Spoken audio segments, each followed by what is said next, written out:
नमस्कार दोस्तों, मेरा नाम है कैप्टन राहुल बंसल। मैं दिल्ली में रहता हूँ, बहुत ही गर्वान्वित भारतीय हूँ। I am a proud Indian. आप सभी जानते हैं इस समय भारत देश में लोकसभा चुनाव चल रहे हैं और इस समय के चुनाव काफ़ी यूनिक रहे। इस बार लोकसभा चुनाव लगभग बाई पार्टी इलेक्शन में तब्दील हो गए, क्योंकि दो ऐसे अलायंस बन गए जो एक दूसरे के खिलाफ लड़ रहे हैं। इसमें से एक अलायंस है एनडीए, जो बीजेपी और अन्य दलों का अलायंस है, जो पिछली बार 2014 में भी, 2019 में भी एक साथ लड़े, जीते और 2024 में फिर एक साथ हैं।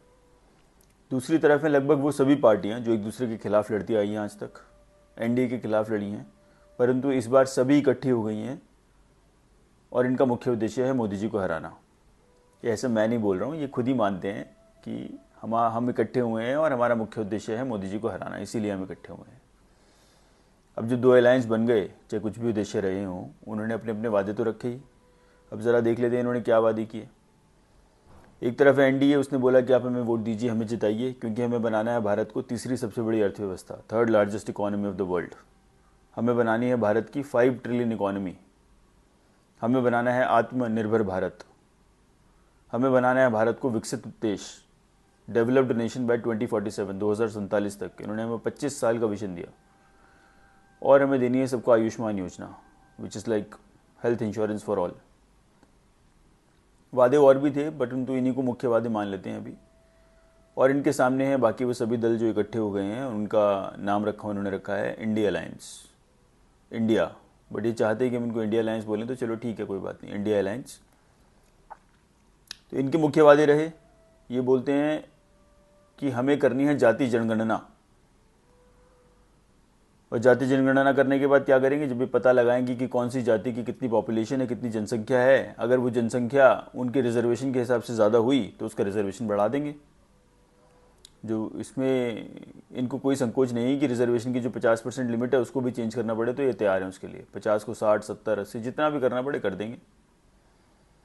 और इसके बाद दूसरा काम करेंगे फाइनेंशियल सर्वे। इन जातियों की फिर ये फाइनेंशियल सर्वे स्टेटस देखेंगे, और कोई जाति अगर फाइनेंशियली वीक रह गई है तो, और जिस जाति ने समृद्धि प्राप्त कर ली है, तो जो फाइनेंशियली स्ट्रांग जाति है उसके पैसे लेके एक फाइनेंशियल वीक वाली जाति को दे देंगे।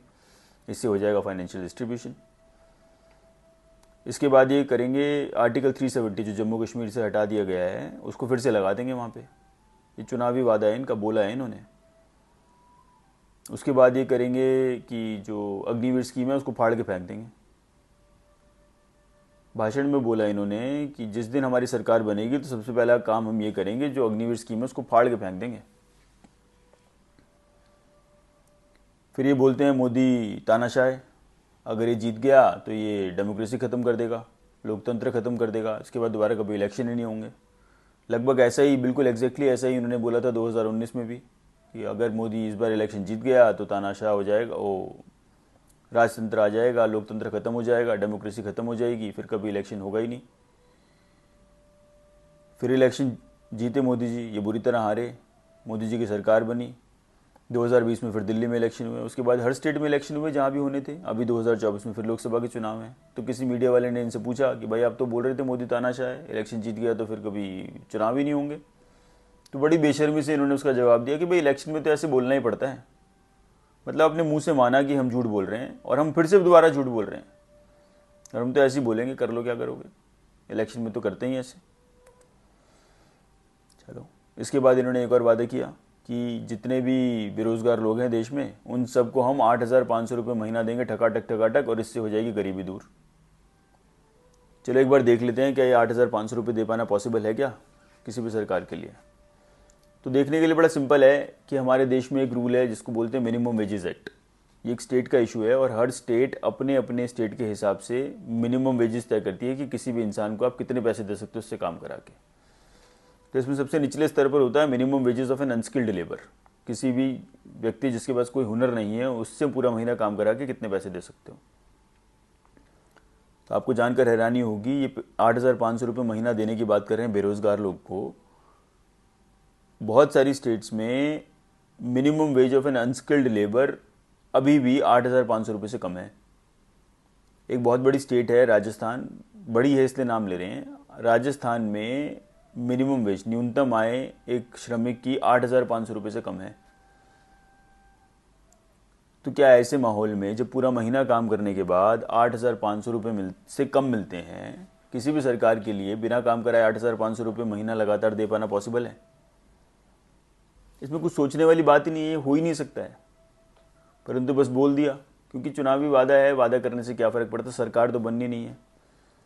और वैसे भी बन भी जाए और ना भी दे तो क्या ही फ़र्क पड़ता है। आज तक तो यही होता है, पिछले 10 साल में चुनावी वादे थोड़े पूरे हो गए तो हमें लगने लगा कि वादे पूरे होने चाहिए। अदरवाइज उससे पहले तो मैनिफेस्टो में क्या लिखा है किसी को याद भी नहीं था।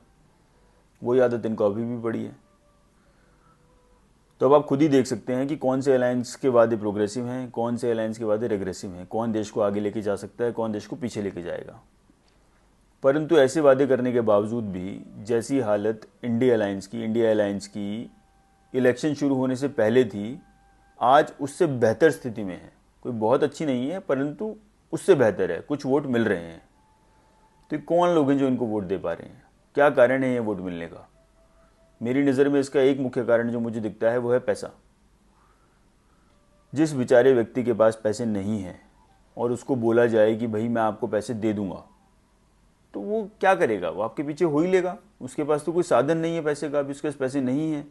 तो किसी को बोलोगे कि हम आपको पैसे दे देंगे तो आपके पीछे हो ही लेगा। अभी मैं एक आर्टिकल पढ़ रहा था, एक बुजुर्ग व्यक्ति हैं, रिटायर्ड इंडिविजुअल अंकल जी हैं, उनके साथ 4.5 करोड़ रुपए की धोखाधड़ी हो गई ऑनलाइन स्कैम में। तो अब आप खुद ही समझिए, जो भी व्यक्ति जिसने भी अपने रिटायरमेंट तक 4.5 करोड़ रुपए अर्जित करे, इकट्ठे करे, जमा करे, और वो कोई मूर्ख व्यक्ति तो है नहीं रहे होंगे, ना ही लाइफ एक्सपीरियंस कम है, उसके बावजूद भी उनके साथ धोखाधड़ी हो गई। तो ऐसा क्यों होता है? क्योंकि जब थोड़ा मन में लालच आता है, जहाँ पैसे की बात आती है वहाँ पे गलतियाँ इंसान से हो ही जाती है। वहाँ पे इंसान अपना दिमाग बंद करके उस आदमी के पीछे हो ही लेता है जो उनको सपना दिखाता है। तो ये जो वोट दे रहे हैं, गलती इन लोगों की नहीं है, गलती आपकी और हमारी है, जो इनको समझा नहीं पा रहे कि ये वादे गलत हैं, ये वादे पूरे नहीं हो सकते। आपको हमें पता है कि ये हो नहीं सकता, बट फिर भी हम उनको समझा नहीं रहे। पिछले 10 साल में देश से लगभग विपक्ष गायब रहा। एक कोई विपक्ष में समझ लो कोई था ही नहीं। उसके बावजूद भी सरकार ने इतने अच्छे काम करे जितने मुझे नहीं लगता कि 65 साल में इससे पहले हुए होंगे। अब आप सोचिए कि अगर विपक्ष अच्छा होता, सकारात्मक विपक्ष होता, अच्छी बात को सपोर्ट करता, गलत बात को काटता, तो सरकार कितना अच्छा काम करती। अब अगर देश को आगे लेके जाना है तो विपक्ष की भूमिका बहुत बड़ी रहने वाली है इसके अंदर, क्योंकि विपक्ष वैसे ही वादे करे जो देश को आगे लेके जाएं, तब तो जो सरकार, रूलिंग पार्टी है, वो अच्छे काम कर पाएगी। तो उनको अच्छे वादे कराने के लिए रिस्पॉन्सिबिलिटी बनती है आपकी और हमारी। हम उनको फोर्स करेंगे कि जब भी वो गलत वादे करेंगे हम उनकी बातों को काटेंगे, हर लोगों को समझाएंगे कि जो वादे कर रहे हैं अगर ये गलत वादे हैं तो पूरे नहीं हो सकते, उन लोगों को हम समझाएंगे। और अगर हमने ये समझाने में कामयाब हो गए तो ये गलत वादे करने अपने आप बंद कर देंगे। और जितनी उससे मदद मिलेगी इतनी मदद कोई और नहीं कर सकता, क्योंकि कोई भी पार्टी इन बातों को काट नहीं सकती है। अगर कोई भी पार्टी, कोई भी पॉलिटिकल पार्टी बोलती है कि हम आपको रिजर्वेशन बढ़ा देंगे, हम आपको चीज़ें फ्री दे देंगे, हम आपको पैसे दे देंगे, तो कोई भी दूसरी पार्टी उस बात को काट नहीं सकती है। क्योंकि उसको काटेगी तो भाई जिसके लिए वादा किया जा रहा है उसको तो यही लगेगा कि ये तो बोल रहे हैं कि हम दे देंगे, आप मना कर रहे हो तो हम आपको वोट क्यों दें? आप तो मना ही कर रहे हो, वो बोल तो रहा है कि दे देंगे, क्या पता दे ही दे। इसीलिए किसी भी पार्टी के लिए इसका विरोध करना पॉसिबल नहीं है। ये इसका विरोध सिर्फ आप और हम ही कर सकते हैं, वो भी सकारात्मक तरीके से, लोगों को समझा के कि ये क्यों पॉसिबल नहीं है। तो प्लीज़ आगे बढ़िए, अपने आसपास के लोगों से बात करिए, उन लोगों को समझाइए कि जो आपके साथ हो रहा है ये धोखा हो रहा है, ये किसी को मिलने वाला नहीं है, आपका वोट वेस्ट हो रहा है। आप इनसे पूछिए कि ये कैसे देंगे, कहाँ से आएंगे पैसे देने के लिए। तो प्लीज़ आगे बढ़िए, देश को आगे बढ़ाने में आपकी बहुत ज़रूरत है। मैं आशा करता हूं कि आप इसके ऊपर सोचेंगे और लोगों से बात करेंगे। आपका बहुत बहुत धन्यवाद। जय भारत, जय हिंद।